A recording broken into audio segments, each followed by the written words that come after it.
Selamat malam semuanya, RF kembali hadir untuk kalian. Kali ini RF telah merangkum film Payback yang baru rilis di tahun 2021 ini. Film ini disutradarai oleh Joseph Mans dan diperankan oleh Matt LeFetlaw sebagai tokoh utama dalam film ini. Payback sendiri menceritakan tentang pembalasan dendam seorang pria yang dikhianati dan dijebak oleh temannya sendiri sehingga dirinya harus mendekam di penjara selama 6 tahun. Sebelum memulai jangan lupa klik tombol subscribe untuk mendapatkan alur film lain dari kami. Yuk kita mulai rekap alur Payback.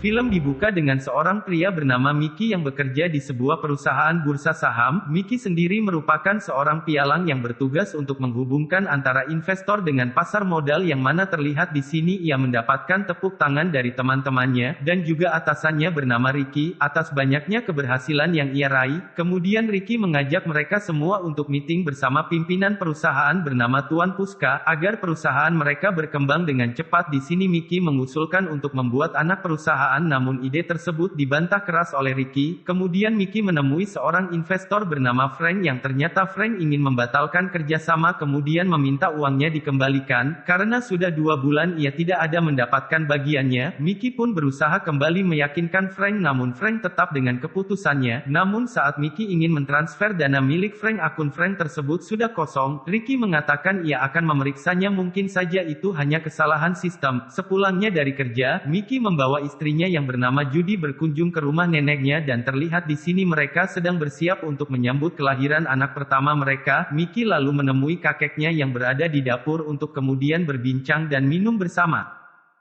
Keesokan harinya Ricky menugaskan Mickey untuk pergi ke Los Angeles menemui seorang pengusaha bernama Slava yang ingin bekerja sama dengan mereka. Judy pun sempat melarang kepergian Mickey karena mengingat sebentar lagi ia akan melahirkan, namun Mickey mengatakan bahwa kesempatan ini tidak akan datang 2 kali. Mickey pun pergi dengan ditemani rekannya bernama Bon dan sopir mereka bernama Ruslan. Sesampainya di sana mereka disambut oleh Slava. Sebelum membicarakan bisnis, Slava menunjukkan beberapa koleksi senjata antiknya kepada mereka. Di sini Slava ingin bekerja sama dan akan menginvestasikan uangnya, namun Slava mengatakan uang miliknya tidak disimpan di dalam bank melainkan di sebuah toko yang dijaga oleh anak buahnya, dan Slava meminta Mickey untuk mengambil uang tersebut dengan ditemani oleh Ruslan.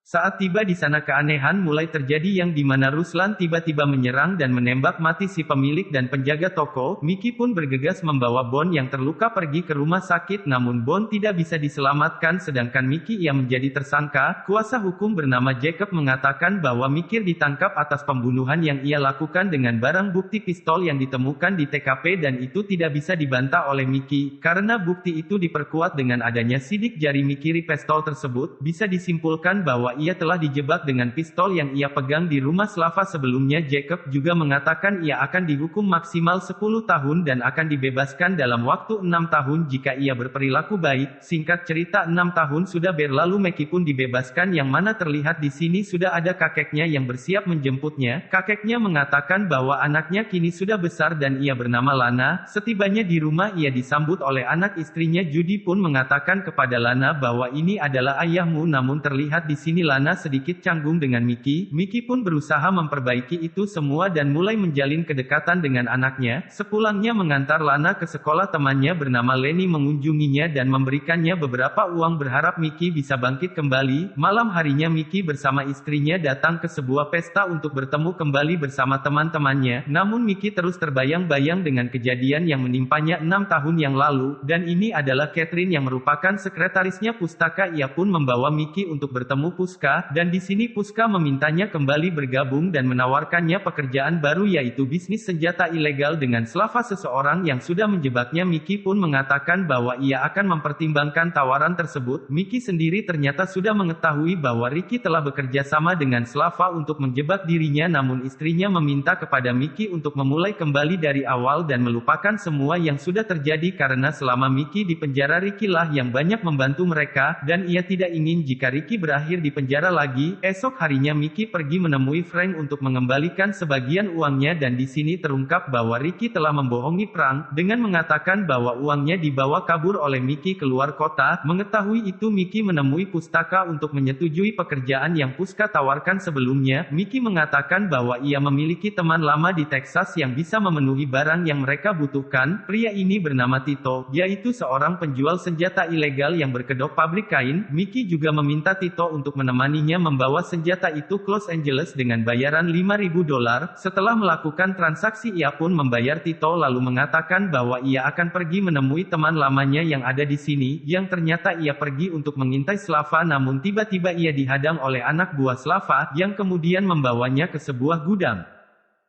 Setelah perbincangan yang agak panas, Slava menyuruh anak buahnya untuk membunuh Mickey, namun tiba-tiba terjadi penembakan yang dilakukan oleh Tito yang mengikutinya. Mickey pun memberitahukan tentang kejahatan Ricky dan Slava kepada Puska, namun Puska justru mengancam Iki karena dengan tewasnya Slava otomatis juga berpengaruh terhadap bisnis Puska. Malam harinya terlihat sebuah mobil sedang mengintai rumah Mickey. Mickey pun langsung menemui dan mengancamnya dengan pistol yang ternyata dia adalah orang suruhan Ricky. Kemudian Mickey menyuruh pria ini untuk membawanya menemui Ricky. Setelah membuat orang ini pingsan ia pun langsung memasuki tempat tersebut, dan di sini terjadi pertarungan antara mereka hingga akhirnya Ricky tewas dengan tertembak. Keesokan harinya Judy mendengar kematian Ricky di sebuah berita. Dengan marah ia mengusir Mickey keluar dari rumah. Kemudian Mickey menemui kakeknya untuk berpamitan. Ia mengatakan bahwa akan bersembunyi sementara waktu, namun tiba-tiba anak buah Puska datang mengepung mereka, dan kakeknya harus tewas karena tertembak. Ketika di pemakaman Judy datang menemuinya, ia memberitahukan bahwa tadi malam Puska bersama anak buahnya datang ke rumah mereka kemudian mengancam dirinya dan juga Lana. Judy pun mengatakan bahwa ia akan pergi bersama Lana dan meminta Mickey untuk tidak lagi mencari mereka. Mickey yang mabok dan tidak tahu arah tujuan, kemudian pergi ke tempat Catherine. Ia pun merayu Catherine untuk membantunya. Catherine yang memiliki perasaan terhadap Mickey, ia bersedia membantu dan bekerja sama dengan Mickey. Tak lama kemudian Puska menelepon Catherine. Ia meminta Catherine menghubungi Ruslan untuk membantunya membunuh Mickey. Kemudian Ruslan meminta alamat tempat sekarang Mickey berada.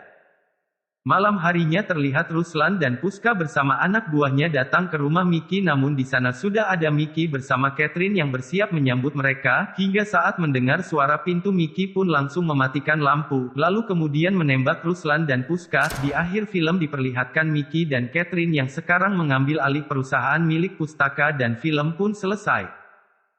Keesokan harinya Judy mendengar kematian